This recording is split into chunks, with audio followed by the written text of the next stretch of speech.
नमो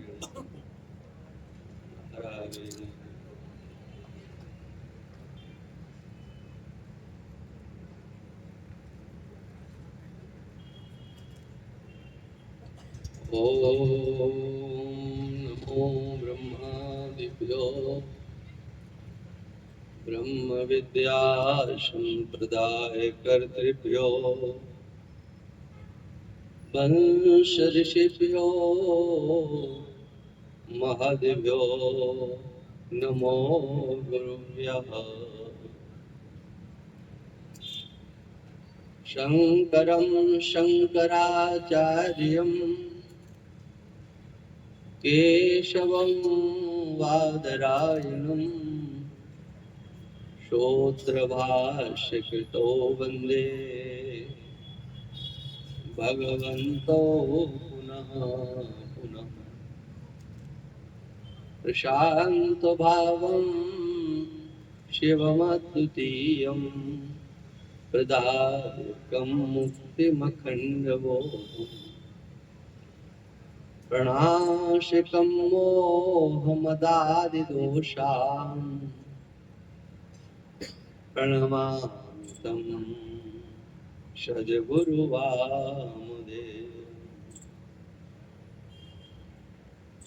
मङ्गलं दिशतु मे विनायको मङ्गलं दिशतु मे सरस्वती मङ्गलं दिशतु मे माहेश्वरी मङ्गलं दिशतु मे सदाशिवः। यत्र यत्र रघुनाथ कीर्तनं तत्र तत्र कृतमस्तकाञ्जलिं बाष्पवारि परिपूर्णलोचनं मारुतिं नमत राक्षसान्तकम्। चैतन्यं सर्वगं सर्वं सर्वभूतगुहाशयं यस्सर्वविषयातीतं तस्मै सर्वविदे नमः। तस्मै सर्वविदे नमो। श्रीमन्नारायणे नारायणे नारायणे श्रीमन्नारायणे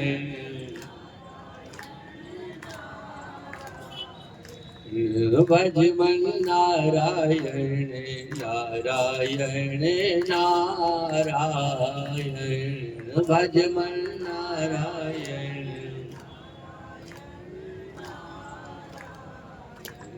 श्रीमन्नारायणे नारायणे नारायणे श्रीमन्नारायणे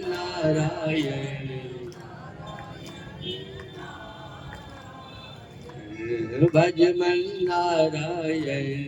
नारायणे नारायणे भजमन्नारायणे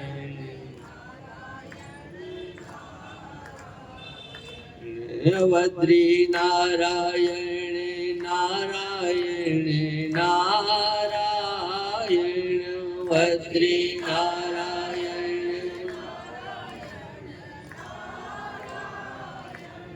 लक्ष्मी नारायणे नारायणे नारायणे लक्ष्मी नारायण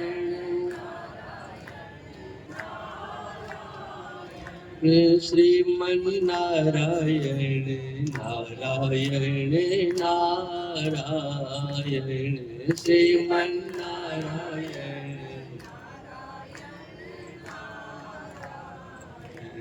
भजमन्नारायणे नारायणे नारायणे भजमन्नारायणे।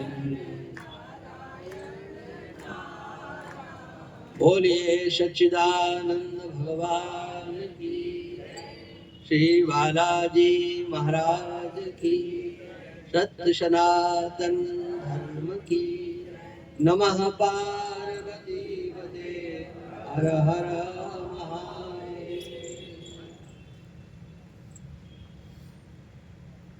मंच पर विराजमान समादरणीय पूज्य स्वामी देव स्वरूपानंद जी महाराज, उन्हीं के पार्श्व में विराजमान समादरणीय स्वामी सुजानानंद जी महाराज, स्वामी मितानंद जी महाराज एवं स्वामी लक्ष्मणानंद जी, इस परम पावन रतलाम धरा पर रतलाम नगर के समस्त अनेक संस्थाओं के, अब हमें तो नाम याद भी नहीं है, अनेक संस्थाओं के, अनेक देवस्थानों के आए हुए महानुभाव भक्तवृंद एवं श्रद्धामयी मातृशक्ति, भगवान की महती अनुकंपा से भक्तों के द्वारा चतुर्दिवसीय ये सत्संग का, अध्यात्म सत्संग का कार्यक्रम रखा गया। मानव जीवन की यथार्थता, सार्थकता किसमें है, इस बात को लेकर के कल चर्चा हुई थी। इस जीवन का और कोई दूसरा उद्देश्य वेद से लेकर के हनुमान चालीसा पर्यंत कोई दूसरा उद्देश्य नहीं बताया गया है। आप इस मानवाकृति को प्राप्त किए हैं तो उसका लक्ष्य एक होना चाहिए, और वह है जो जन्म और मृत्यु के प्रवाह से परेशान हो रहे हैं, इससे हम निकले कैसे। पुनरपि जन्मं पुनरपि मरणं पुनरपि जननी जठरे शयनम, ये बार बार जन्म लेना, बार बार मृत्यु को प्राप्त होना कितना कष्टदायक है, ये शास्त्र भी बताते हैं, संत भी कहते हैं, और आपकी सबकी अनुभूति भी यही है। आप कितना डरते हैं। एक ऐसे शब्द से जिसे आप सुनना नहीं चाहते, और उसका नाम है मृत्यु। उससे अंतर में सब भयभीत रहते हैं, स्वप्न में भी उसे कोई चाहता नहीं है। लेकिन क्या आपने कभी उसका दर्शन किया जिससे आप डरते हैं? और आप चाहते नहीं हो। जो चाहता है वो हाथ खड़ा कर सकता है कि मैं चाहता हूं, मुझे चाहिए। मरने की इच्छा किसी के अंतर्गत होती नहीं है, कभी नहीं होती है। किसी के आज तक, जब से ये भगवान की सृष्टि हुई है, किसी भी जीव के अंदर ये इच्छा नहीं होती है कि हम जहां हैं उसको छोड़ दें, कभी नहीं होती है। किसी के नहीं होती है। जिसके होती हो वो हमें बता दे, कम से कम मंच के नीचे उतरने पे बता दे, हमारे बहुत होती है। तो उस इच्छा पूर्ति के साधन भी बहुत बताए जा सकते।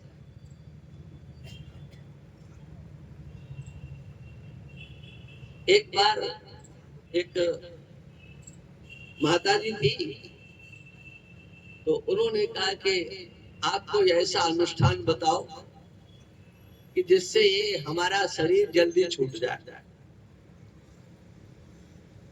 मैंने कहा आप करेंगे? तो बोले हाँ करेंगे। तो हमने कहा कि देखो, गारंटी की बात है, आप 1 महीने लगातार, मैंने उनको रामचरितमानस की 2 अर्धालियां बताई और उनसे कहा कि आप नवान पारायण कीजिए। इन 2 अर्धालियों का संपुट लगा करके नवान पारायण करो। 3 नवान पारायण करो, 27 दिन करो।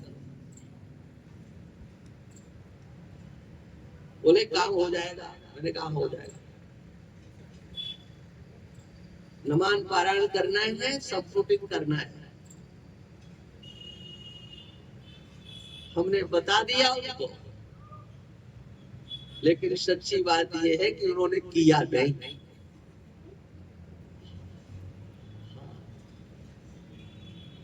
अब होता कि नहीं होता बात अलग की बात है, वो तो अलग है। लेकिन मैंने उनको अनुष्ठान बताया, किंतु उनको लग रहा था कि अगर मान लीजिए किया तो। महात्मा लोग सुनाते हैं, कहते हैं कि एक माताजी जंगल में लकड़ी काटने के लिए गई, परेशान थी, मौत भी नहीं आती, मौत भी नहीं आती। लकड़ी काट लिया, कट्ठर बांध लिया और बैठी, मौत भी नहीं आती। तो वो देवी आगे खड़ी हो गई, आप बताओ क्यों बुला रही? कौन हो तुम? जिसको तुम बुला रही थी मौत भी नहीं आती, मौत भी नहीं। अच्छा तुम आ गई, देखो ये लकड़ी का गट्ठर है, इसको उठा करके हमारे सर पे रखवा दो। मतलब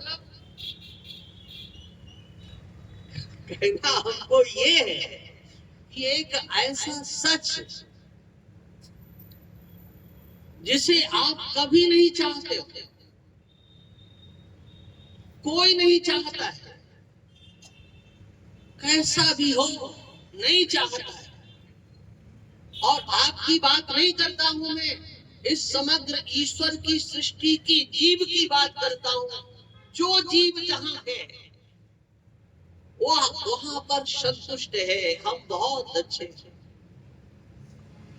मैंने अपने आंखों से वो दृश्य देखे, आपके सामने से जब कोई शुकर निकल जाता है तो आप उसको अच्छी निगाह से देखते नहीं हो, आंखें बंद कर लेते, अरे कहां से आ गया, दूर हटो। आपको लगता है ये अच्छा नहीं है, हम अच्छे थे, उसे आप अच्छा नहीं मानते। लेकिन वो जहां है कितना संतुष्ट है। मैंने ऐसी कई बार घटनाएं देखी, क्योंकि वृंदावन में सन 85 से रह रहा हूं। वहां ऐसी घटनाएं कई बार सामने आई।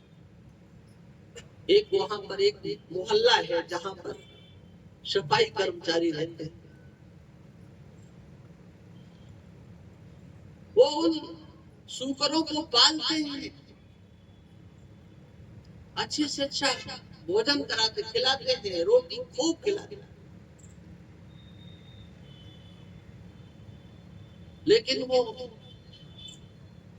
जब देखते हैं कि हमारे मालिक की दृष्टि हमारे ऊपर खराब हो गई है, ये ज्ञान उन शूकरों को है जिन्हें आप सबसे गंदा समझते हो। और जब उनके मालिक की दृष्टि ये हो जाती है कि अगले दावत में इसका काम पूरा करना है, इसको मारना है, वो सावधान होता है और फिर जहां रहता वहां रहने से बचता है। वो उनसे भागता है, चीखता है, चिल्लाता है। इसलिए मेरे प्राणों की रक्षा करने वाला कोई हो, मुझे मारा न जाए, मुझे मारा न जाए, वो रोता है। ये सबकी दृष्टि है, जीव मात्र की दृष्टि है। महाभारत में अब देखो, महाभारत की कथा है, व्यास और एक चींटी का संवाद है। एक चींटी बहुत तीव्र गति से चल रही थी। व्यास ने उससे कहा कि क्यों भाग रही हो, क्यों भाग रही हो? और उसको इधर से इस तरफ जाना था। व्यास ने कहा कि लगता है कि कुछ गड़गड़ाहट हो रही है, कोई रथ इत्यादि आ रहा है, मुझे सड़क को जल्दी से जल्दी पार करना है, नहीं तो वो हमारे ऊपर चढ़ जाएगा, हमारी मौत हो जाएगी। अच्छा, तुम मौत से डरती हो? तुम्हारे इस चींटी के शरीर में रखा गया है, कोई अच्छा शरीर मिलता। उसने कहा ये उपदेश बाद में करना, हमको पहले ये सड़क पार करने दो। मैंने वो भी व्यास का उपदेश सुनने के लिए तैयार नहीं हुए। आपका उपदेश सुनेंगे तब तक रथ आ जाएगा।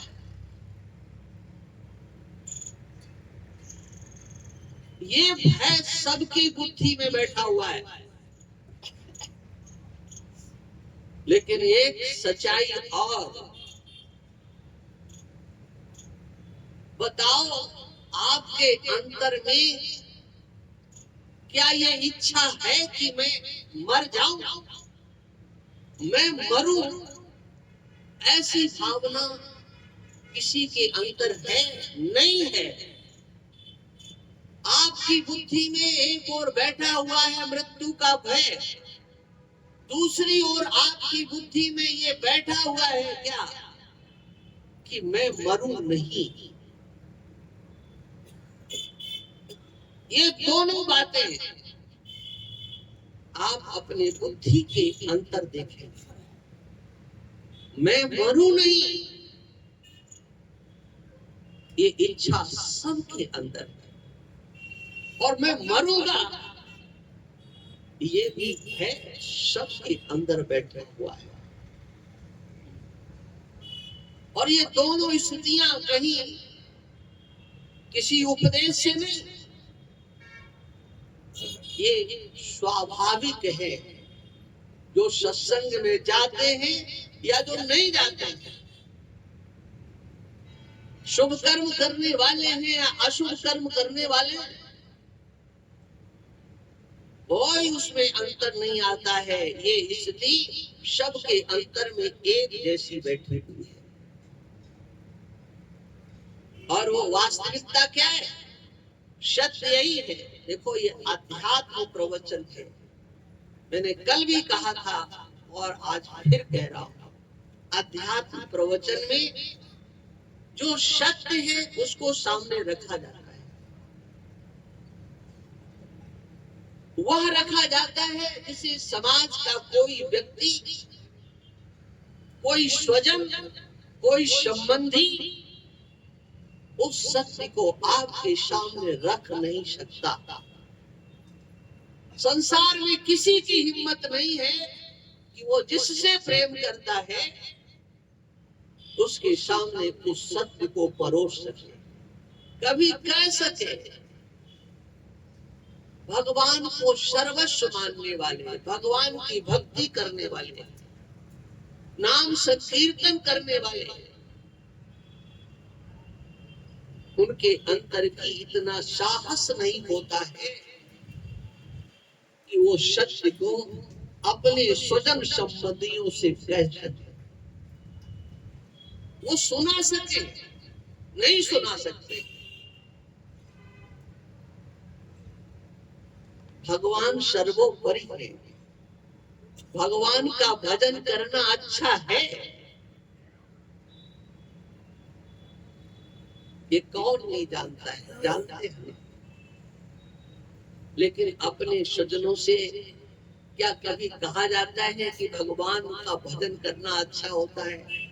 हाँ, घर के बड़े बूढ़ों से जब लोग घर के परेशान होते हैं, जब वो बार बार टोकते हैं, तो क्या उपदेश किया जाता है? यही है, तुम भजन करो, राम राम करो। अरे क्यों चक्कर में पड़ते हो? माने ये राम राम करना इतना सरल है क्या, सीधा है क्या कि तुमने कह दिया और तुम्हारे पापाश्री लग जाएंगे भजन करने?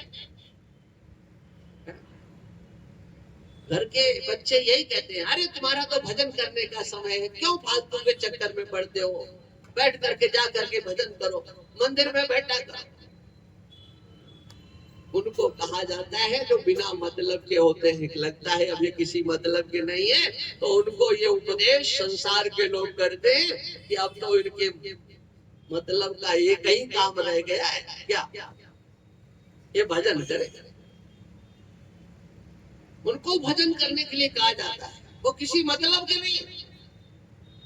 लेकिन जानते हो उनका उपदेश क्या उन्हें अच्छा लगता है? अच्छा नहीं लगता है। सत्य है, लेकिन इसे सुनना कौन चाहता है? और ये सब जानते हैं,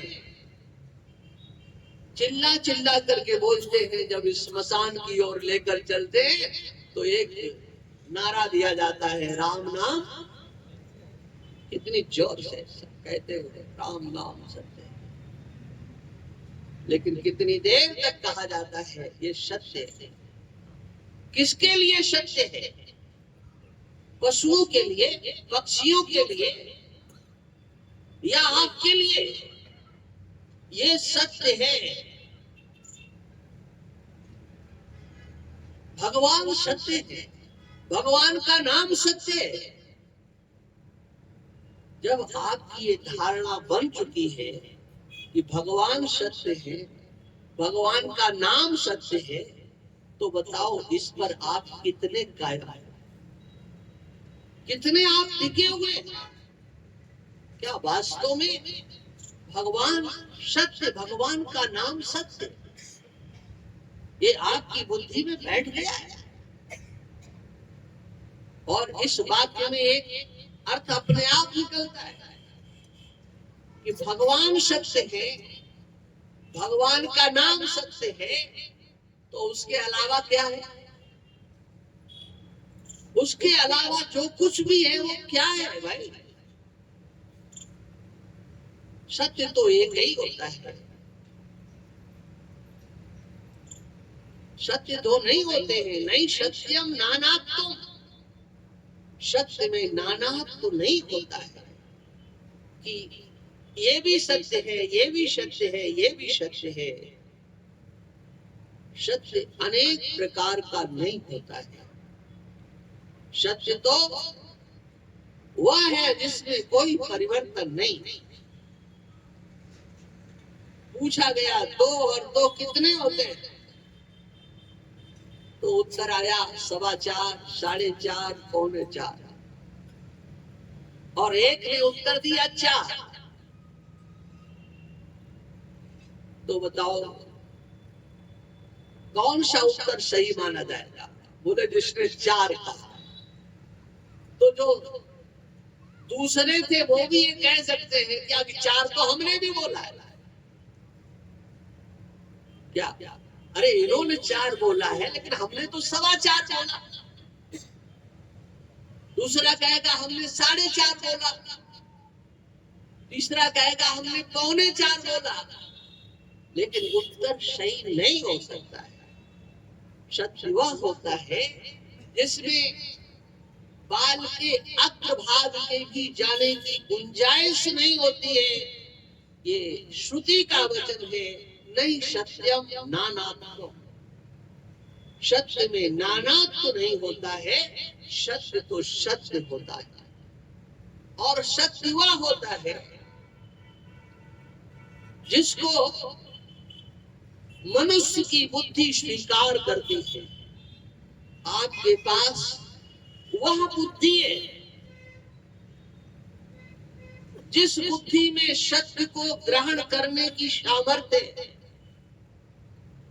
ये मत समझना कि हमने तो ग्रंथों को नहीं पढ़ा, हम कुछ जानते नहीं, आप सब कुछ जानते हो। इस मानवाकृति में आप जो आए हो ना, इस मानवाकृति की विशेषता है। आकृतियां तो सब पांच भौतिक है, ध्यान रखना, और प्रत्येक आकृति में प्राण शक्ति भी है, प्रत्येक आकृति में मन भी है, प्रत्येक आकृति में बुद्धि भी है। चींटी में भी बुद्धि होती है, ध्यान रखना। चींटी में भी भय होता है। सब कुछ है उसके अंदर, सब कुछ है जो आपके मन में है, आपके अंदर में है। वो प्रत्येक जिसमें प्राण शक्ति कार्य करती है, जहां पर क्रिया शक्ति है वहां प्रज्ञा शक्ति निश्चित है। ये स्तुति सिद्धांत है, ये दर्शन का सिद्धांत है। क्रिया शक्ति जहां पर है वहां पर प्रज्ञा शक्ति कार्य करती ही है। प्रज्ञा शक्ति के आश्रय से, हालांकि ये शब्द थोड़ा कठिन हो सकता है, अब हमारे महात्मा भी तो बैठे हैं ना इधर उधर, तो थोड़ा इनके मतलब की भी बात कह दें। हाँ भाई, कुछ केवल हल्का ही हल्का नहीं बोला जा रहा है, कुछ थोड़ा ऐसा भी बोला जाए कि हमारे संतों को भी अच्छा लगे। जहां क्रिया शक्ति कार्य करती है वहां पर प्रज्ञा शक्ति है, ऐसा समझ लेना। प्रज्ञा शक्ति और क्रिया शक्ति का जहां योग होता है उसी का नाम जीव हो जाता है।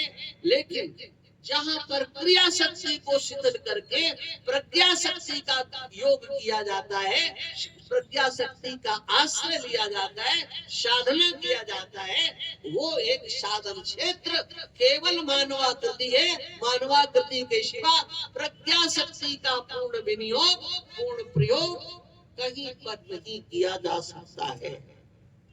इसलिए कोई बच नहीं सकता है ये कह करके हम तो कुछ नहीं जानते हैं। हमारे पास क्या है वो झूठ बोलते हैं, तुम्हारे पास क्या नहीं है। ईश्वर का दिया गया क्या शरीर तुम्हारे पास नहीं है? इसकी कोई कीमत है क्या आपके पास? बताओ, आप अपनी आंख की क्या कीमत लोगे? है ना कीमत? आपके हृदय की, हार्ट की कीमत है? बेचना चाहो बेच सकते हो। किडनी की कीमत है, आप बेचना चाहो बेच सकते हो। आपके शरीर में ब्लड है, उसकी कीमत है, बेचना चाहो आप बेच सकते हो। अरे आपके पास बुद्धि है, आपके पास डिग्री है, आप बेचना चाहो तो अपनी डिग्री को, अपनी बुद्धि को, अपनी पढ़ाई लिखाई को बेच सकते हो जी। कीमत देने वाले मिलते हैं। बोले पैकेज कितना है? का 25 लाख, बोले 40 लाख, 1 करोड़। वो कीमत किसकी है जी? वो कीमत किसकी है? वो आपकी बुद्धि की ही तो कीमत है। आप कहते कुछ नहीं, कुछ, सब कुछ आपके पास में है। और फिर सबसे बड़ी वस्तु है जो परमात्मा की दी हुई, सबके पास होते हुए भी इस मानवाकृति में वह एक सामर्थ्य है। इसकी वो आकृति की विशेषता है कि इसमें जो बुद्धि शक्ति है, ज्ञान शक्ति है, उसका पूर्ण विकास है, पूर्ण विकास है। रोटी कपड़ा मकान की चर्चा इंसान करता है तो उससे बड़ा वो अभागा नहीं है। अरे इतनी चर्चा तो, इतनी चिंता तो मच्छर भी करता है कि पेट कैसे भरा जाए। उसे भी पता है कि दूसरे का खून पी करके हम अपना पेट भर सकते हैं। और ये मानसिकता अगर आदमी भी बना लेता है कि दूसरे की जेब काट करके हम अपना पेट भर सकते हैं, धोखा देकर पेट भर सकते हैं, छल करके पेट भर सकते हैं, बेईमानी करके पेट भर सकते हैं, तो ये तो मच्छर की बुद्धि है, ये मनुष्य की बुद्धि नहीं। ये क्या बुद्धि है? आपके पास तो वो बुद्धि है जिसमें पढ़ाई लिखाई बीच में नहीं आती,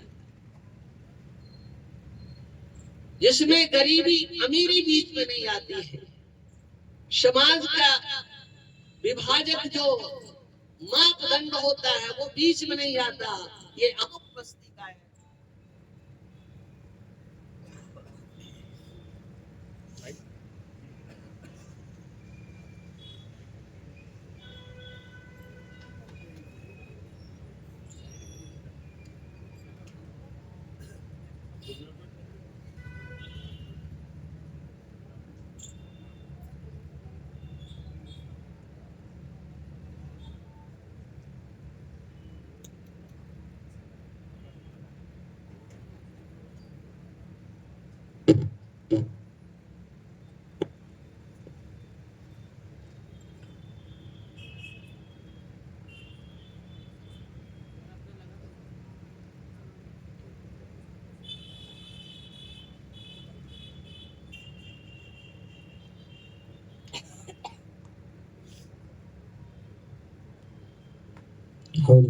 ठीक ठीक।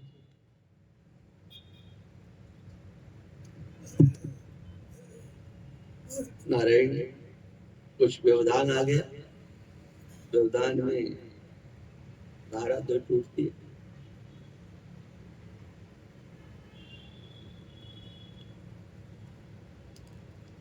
जो ये मैं बात कह रहा था वो एक प्रवाह चल रहा था, उसमें रुकावट है, किंतु आप ध्यान देंगे कि मैं क्या कह रहा था। ईश्वर प्रदत्त आपके पास जो बुद्धि है उसमें कोई विभाजक रेखा नहीं है। यहाँ जितने भी बैठे हैं या यूं कहो कि जो इस आकृति में चाहे पुरुष हो चाहे माताएं,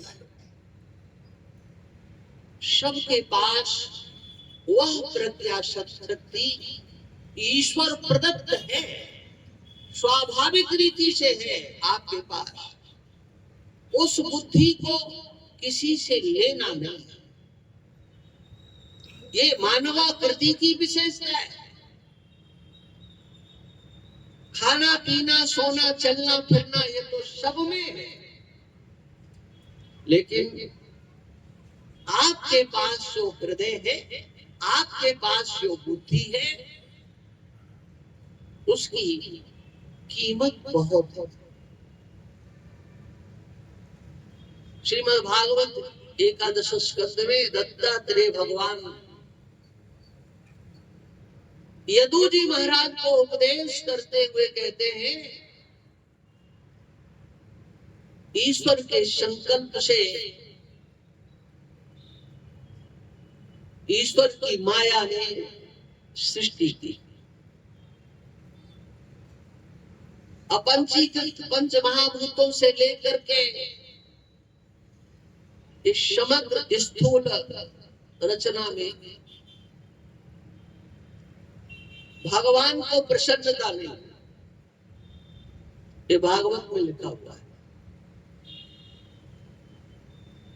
उसने अनेक प्रकार की सृष्टि, जीवों की सृष्टि की। तई रतुष्ट हृदय, भगवान अपनी महामाया शक्ति की रचना से, जीवों की शक्ति की रचना से, शरीरों की रचना से संतुष्ट नहीं हुए, लेकिन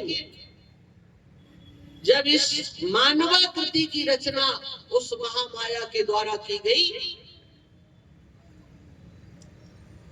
तो भगवान ने कहा कि ये बहुत अच्छा है, ये रचना तुम्हारी बहुत अच्छी है।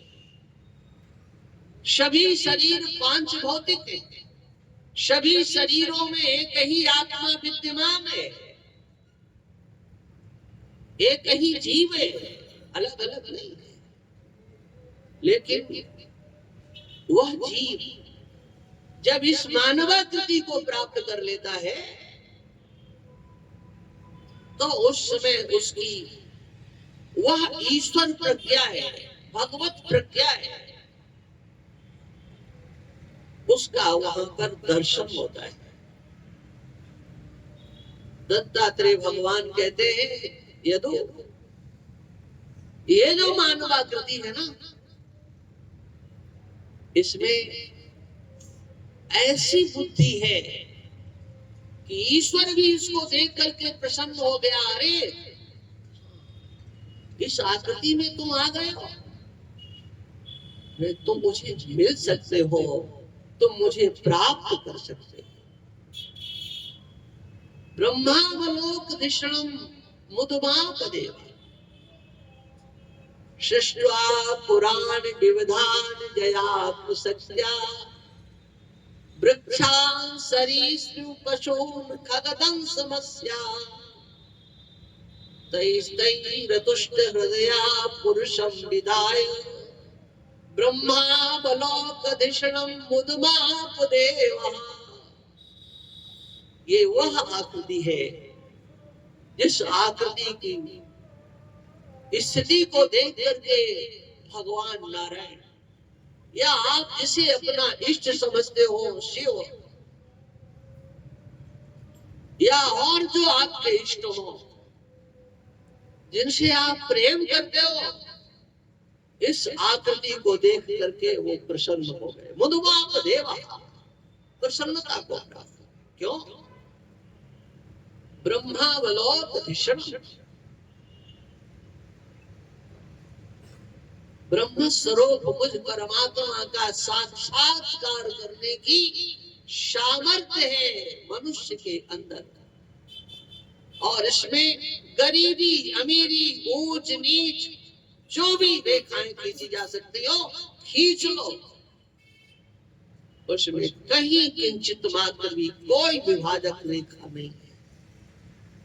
सबकी बुद्धि इस क्षेत्र में एक जैसी है, और इसलिए इस मानवाकृति की महिमा है। आप कुछ मत जानो, लेकिन बहुत कुछ आप जानते हो, बहुत कुछ ज्ञान है आपके पास। कल ये चर्चा आई थी, और जिस पर कि मैंने कहा भी था कि कल मैं चर्चा करूंगा, लेकिन अब वो विषय तो छूट जाता है। कोई याद दिलाने वाला हो तो आगे बात बढ़ती है, नहीं तो कहां से बात चलेगी, कहां जाएगी, कोई पता नहीं रहता है। लेकिन कल ये बात कही थी कि हमारे यहाँ पर 4 पुरुषार्थ कहे जाते हैं। पुरुषार्थ है धर्म, अर्थ, काम और मोक्ष के 4 पुरुषार्थ।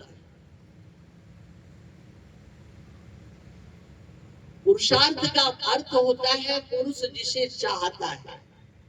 पुरुष से अर्थ है पुरुषार्थ।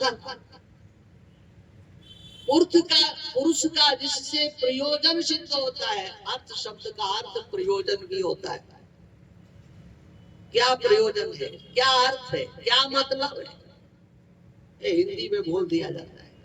तुम्हारा प्रयोजन क्या है, किमर्थम, किस लिए आप यहाँ आए हो, किस लिए ये कार्य कर रहे हो। माने जिसमें प्रयोजन की सिद्धि होती है, या यह कहो जिसे मनुष्य चाहता है, जिसे मनुष्य चाहता है उसको अर्थ कहा जाता है। और ये चारों के चारों जिसे मनुष्य चाहता है, इसलिए इन चारों को पुरुषार्थ कहा जाता है। चारों को चाहता है। आप कह सकते हो कि साहब नहीं नहीं, हम चारों को तो नहीं चाहते, हम तो एक को चाहते हैं, हम 2 को चाहते हैं, हम 3 को चाहते हैं, हम चारों नहीं चाहते। देखो, एक एक बिंदु को लेकर के चले, सबकी एक जैसी धारणा है। पहला धर्म है, धर्म या अर्थ को लीजिए या काम को लीजिए, जो आपको सरल में आता, समझ में आता हो। कहते हैं कि अमुक धर्मात्मा है, अमुक धर्म का कार्य करता है, ये धर्म का कार्य नहीं करता है, उसको धर्मात्मा नहीं कहना चाहिए, तब क्या उसके अंदर क्या ज्ञान नहीं है क्या?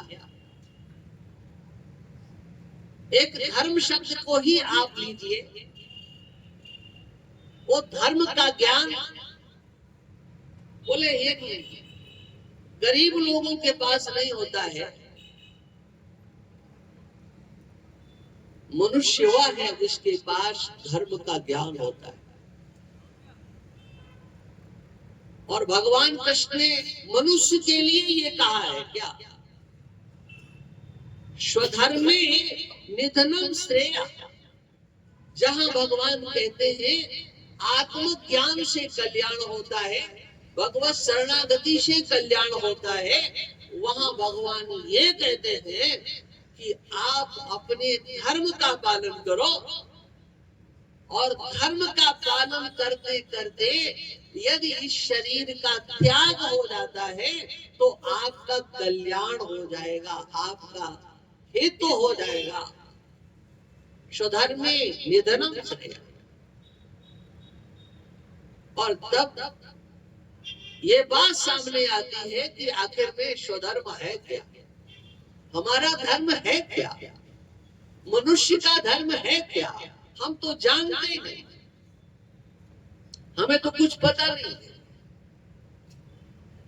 हमने कुछ पढ़ा लिखा नहीं है, आपने कुछ भी पढ़ा लिखा नहीं है, कुछ भी आप नहीं जानते हो, माना जा सकता है, लेकिन धर्म का विज्ञान आपके अंतर में बैठा हुआ है।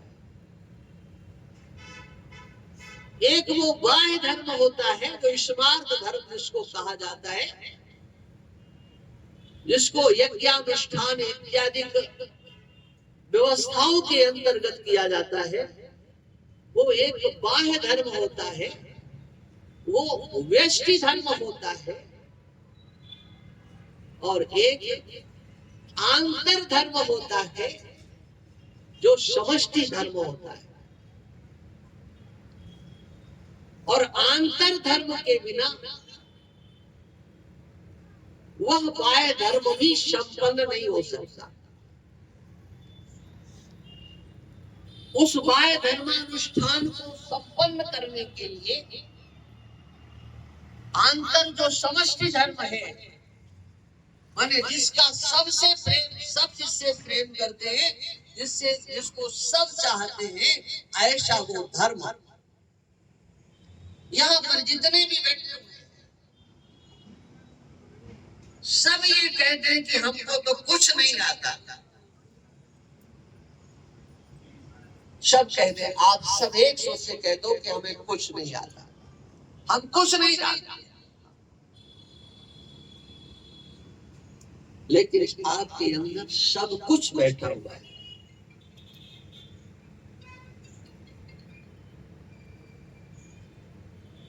आप कह सकते हैं कि हमें कुछ नहीं आता है, किंतु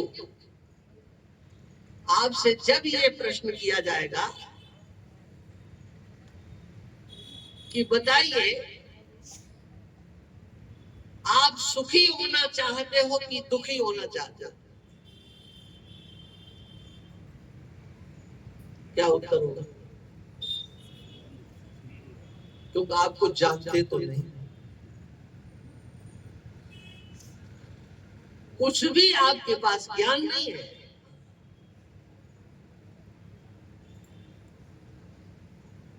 ऐसे हम आपको, अगर आप माला हाथ में ले ले तो कम से कम एक माला तो हम घुमा देंगे आपके पास। आप कुछ नहीं जानते हो, लेकिन फिर भी आप, हम पूछेंगे आपसे कि बताओ आप क्या चाहते हो। आपके साथ लोग कैसा व्यवहार करें बताओ, क्या बोलोगे? हम कहें कि अच्छा करें, अच्छा व्यवहार आपके साथ होना चाहिए कि बुरा व्यवहार होना चाहिए, आपका क्या उत्तर होगा? आप पढ़े लिखे नहीं हैं, बिल्कुल कुछ नहीं जानते हैं, क्या उत्तर? अच्छा क्यों बोला? देखो इधर से आवाज आ रही है, अच्छा नहीं, अच्छे से भी अच्छा। माने उसमें भी आपने ये निश्चित कर दिया कि अच्छा नहीं, अच्छे से भी अच्छा। अच्छे का ज्ञान आपको है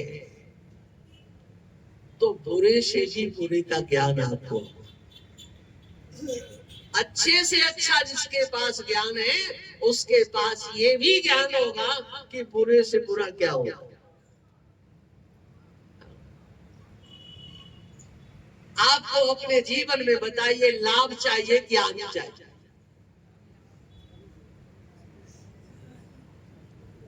आपको अपने जीवन में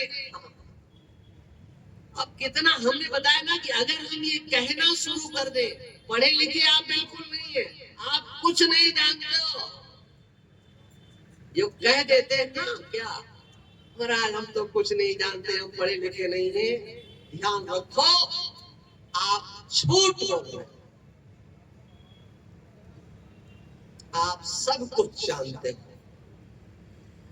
अपने हृदय से पूछो, आपसे कोई झूठ बोले कि सच बोले, क्या उत्तर होगा? ऐसे सृष्टि में किसी एक व्यक्ति को ढूंढ करके लाओ जो झूठ बोले और उसे आप पसंद करो।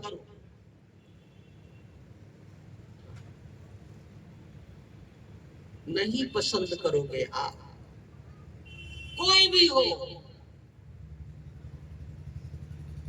जो झूठ बोलता है उसे आप पसंद नहीं करते।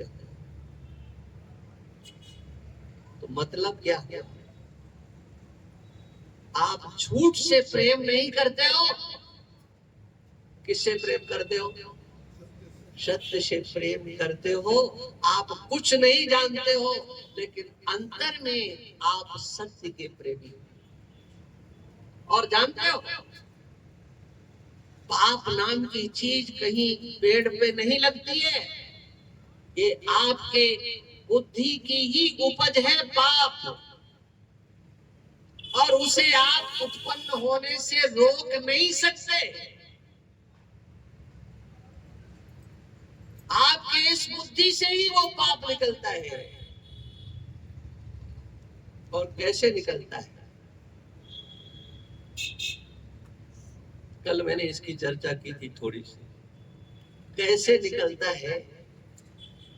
आप प्रेमी हो सत्य के, सत्य के प्रेमी, कोई झूठ बोलता है तो आपको अच्छा नहीं लगता है। कौन झूठ बोले जिसे आप पसंद करोगे? कौन बोले? माता पिता बोले पसंद है क्या? पुत्र बोले पसंद है क्या? करके किसी एक व्यक्ति का चयन कर लो कि ये झूठ बोले तो चलेगा। और ध्यान रखना, जिसे आप अपना सबसे नजदीकी प्रिय समझते हो उससे आपकी सबसे पहली अपेक्षा होती है कि ये हमसे ईमानदारी का व्यवहार करे, ये हमसे झूठ नहीं बोले। और दुख भी आपको उस समय सबसे ज्यादा तभी होता है जब जिसके लिए आप मर मिटने को तैयार होते हो और वो जब आपसे झूठ बोलता है और आपको पता लगता है। जिसके प्रति आपका आदर सम्मान का भाव होता है उस समय आपको क्लेश होता है, दुख होता है। अरे ये अब देखो, आपने इतनी मालाओं का ढेर कर भी लगाया तो आज भी लगाया, इसलिए आप आदर दे रहे हैं, सम्मान दे रहे हैं, श्रद्धा का भाव। तो हम अगर झूठ बोले तो चलेगा कि नहीं? क्योंकि आप तो बड़ा मानते हो। चलो महाराज बोल जाए तो कोई बात नहीं, और जानते हो सबसे ज्यादा आफत फिर महाराज की आती है। ये महात्मा होकर वहां आप माफ नहीं करोगे। अरे चलो हम लोगों की तो समझ में आती है, बोलते हैं हमको तो व्यापार करना है, दुकान चलाना है, नेतागिरी करना है, अपना तो चलता है। लेकिन ये महात्मा लोग क्यों, उनको तो बोलना ही नहीं है। माने आपका चलेगा, हमारा नहीं चलेगा, है ना?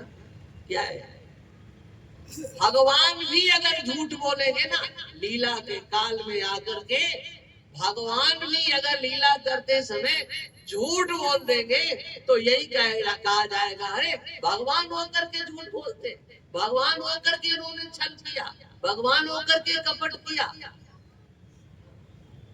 आपकी अंतर की धारणा वो धारणा है जिसे आप किसी को भी माफ नहीं कर सकते हो। ये आपकी बुद्धि की स्थिति है, ये आपके ज्ञान का स्वरूप है। आप कहो कुछ भी, हम नहीं जानते हैं, नहीं, आप सब कुछ जानते हो। और ये ज्ञान किसने सिखाया है, ये बताओ। विद्यालय में सिखाया गया क्या? क्या कि जब कोई तुमसे झूठ बोले तो तुम दुखी हो जाना,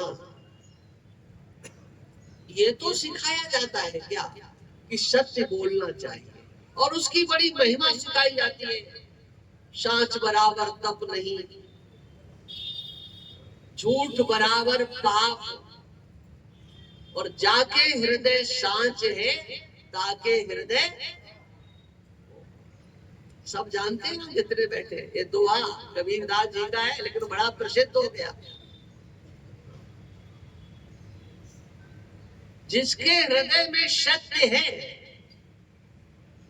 ध्यान से सुनना, ये कबीरदास का दोहा कितना गंभीरता को लेकर के चल रहा है। जिसके हृदय में सत्य है उसके हृदय में आप मने परमात्मा है।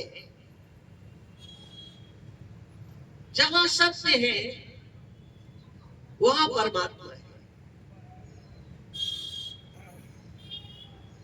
और आप बताइए, आप जितने भी हो बताओ, सत्य के प्रेमी हो कि नहीं?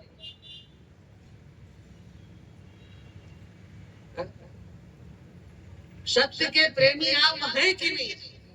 और अब सत्य के प्रेमी आप हैं तो आपके हृदय में परमात्मा है, ये सिद्ध हो गया। भगवान आपके हृदय में है, परमात्मा आपके हृदय में है। लेकिन हृदय में बैठे हुए उस सत्य स्वरूप परमात्मा का जब आप तिरस्कार करते हो तो बहुत बड़ा अपराध होता है। और उस परमात्मा का जो तिरस्कार है वो आपकी बुद्धि को सहन नहीं है। आपकी बुद्धि परमात्मा के तिरस्कार को सहती नहीं है। सत्य का तिरस्कार आपके द्वारा जब किया जाता है तो समझ लो परमात्मा का तिरस्कार आपके द्वारा किया गया है। आप मंदिरों में जाकर के भले ही नाक रखो, पूजा करो, लेकिन ध्यान रखना आपकी बुद्धि आपको तिरस्कृत करेगी। आपने गलत किया है, आपने असत का आश्रय क्यों लिया। आपकी बुद्धि हमेशा अंतिम श्वास तक, मैंने आपसे कल कहा था कि अंतिम समय में अच्छाइयां याद नहीं आती हैं। आपके द्वारा जो बुरे कर्म किए गए हैं जिसको केवल आप जानते हो, आपका मतलब आपकी बुद्धि जानती है। और वो बुद्धि ही है जिसमें से पाप निकलता है। कहीं मार्केट में नहीं मिलता है, जंगल में किसी गुफा में नहीं है, वो आपके बुद्धि में बैठा हुआ है। और वो इसी रूप में बैठता है जिसकी चर्चा मैं आपके सामने कर चुका हूं। क्या स्वरूप है? यही उसका स्वरूप है। क्या कि आपकी अंतर की स्थिति क्या है, और उस अंतर की स्थिति के विरुद्ध आप जब व्यवहार करते हो तो उसी का नाम पाप हो जाएगा। अंतर में आप क्या चाहते हो? जो आप अंतर में चाहते हो वह व्यवहार आपके द्वारा नहीं होता है, तब वो व्यवहार ही आपकी बुद्धि के द्वारा नकार दिया जाता है। ये तुम्हारा गलत व्यवहार है, तुमने गलत किया है, पाप किया है। लोग कहते हैं ना क्या पुण्य होता है, अरे क्या पाप होता है। सब कुछ होता है जी, तुम्हारी बुद्धि ही तुम्हें धिक्कार देती है। बुद्धि हमेशा सत्य की पक्षपात नहीं होती है। आपके अपने स्वजन ने, संबंधी ने कोई गलत कार्य किया है, आप सुप्रीम कोर्ट तक लड़ करके उसे निर्दोष साबित करा दीजिए, क्योंकि पैसे में बड़ी ताकत होती है। आप कुछ भी कर सकते हो, लेकिन आपके लड़के ने गलत किया है, ये आप जानते हुए उसको जेल से छुड़वा करके लाए हो, उसकी गलती को वो सुप्रीम कोर्ट का आदेश सही ठहरा नहीं सकता है। सुप्रीम कोर्ट ने उसको मुक्त कर दिया, जाओ, कोई दोष नहीं है इसका। लेकिन आप जानते हो कि मेरे लड़के ने पाप किया है, अपराध किया है, ये आप अपनी बुद्धि से नहीं निकाल सकते। ये आपके अपने अंतर की बुद्धि की स्थिति है, और यही तो हमारा धर्म है, यही सनातन धर्म। सनातन धर्म का यही स्वरूप है, जो हमारे सदग्रंथों में, वेदों में है, पुराणों में है, स्मृतियों में है, ऋषियों के द्वारा जिसका वर्णन किया गया, वो समग्र विज्ञान आप सनातन धर्मियों के पास है, और इसका विनियोग, इसका उपयोग, वो वैदिक विज्ञान का उपयोग, और उस वैदिक विज्ञान का आपके अंतर के साथ जो विनियोग है, संबंध है, विनियोग का अर्थ होता है जो संबंध है, उसका साक्षात्कार आपके ऋषियों ने किया है, आपके पूर्वजों ने किया है। और इसीलिए जो घोषणाएं सनातन धर्म के आचार्यों के द्वारा, ऋषियों के द्वारा, पूर्वजों के द्वारा, महापुरुषों के द्वारा की गई, वो घोषणाएं कहीं पर भी आपको सुनने को कहीं प्राप्त नहीं हो सकती। समग्र मानव जाति में उनके अपने इतिहास होंगे, उनके अपने ग्रंथ होंगे, लेकिन हमारे ऋषियों की एक घोषणा, उसके समान कहीं कोई दूसरी घोषणा मिल नहीं सकती। और वो क्या है? सर्वे भवन्तु सुखिनः, सर्वे सन्तु निरामयाः, सर्वे भद्राणि पश्यन्तु मा कश्चित् दुःखभाग् भवेत्। ये कौन कहेगा? इस सनातन धर्मी के सिवा कोई भी मनुष्य जो सनातन धर्म को अपने जीवन में उतारने वाला है, वही ये कह सकता है सब सुखी हो जाए। प्रश्न ये होगा कि ऐसी धारणा क्यों की जाए? इस पर और भी बहुत से प्रश्न हैं, लेकिन अब समय हमको अनुमति नहीं देता है, इसलिए थोड़ी सी बात कह करके हम अपनी बात को विराम देंगे। विषय तो बहुत लंबा है, ये 1-2 दिन का नहीं है, ये तो महीनों का विषय है। तुम्हारा धर्म कितना गहरा है, तुम्हारे आचार्यों की सोच कितनी गहरी है, चिंतन कितना गहरा है, और वो चिंतन आपसे अलग नहीं है, वही शौच आपके अंदर है। और यही सत्संग का प्रयोजन है कि अंतर की सोच को जागृत किया जाए। सर्वे भवन्तु सुखिनः, सब सुखी हो, ये घोषणा हमारे ऋषियों की है। प्रश्न होगा ऐसा क्यों? तब उसका उत्तर आप सब ढूंढो। और कैसे ढूंढेंगे बताओ? यहाँ कोई ऐसा है जो सुख न चाहता? कोई ऐसा है यहाँ पर भाई? हाथ खड़ा करके बताए कि हमें सुख नहीं चाहिए। क्या उत्तर होगा? सुख चाहिए। उत्तर क्या होगा? सुख चाहिए। अच्छा, प्रश्न ये होगा कि बताओ किससे चाहिए? अब क्या उत्तर होगा? लिस्ट बनाना घर जाकर, हमें इससे नहीं चाहिए। घर वालों से चाहिए, अच्छा पड़ोसी से, दूसरों से, गली में डोलने वाले जो कुत्ते होते हैं उनसे। किससे आप नहीं चाहते हो ये बताओ।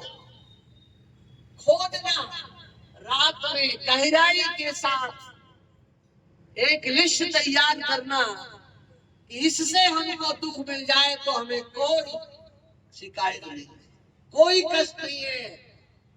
ईश्वर की समग्र सृष्टि से किसी भी जीव से आप दुख नहीं चाहते हो, सुख चाहते हो। इसलिए ऋषियों ने कहा जब तुम सबसे सुख चाहते हो तो तुम भी एक घोषणा करो, परमात्मा से प्रार्थना करो, सर्वे भवन्तु सुखिनः।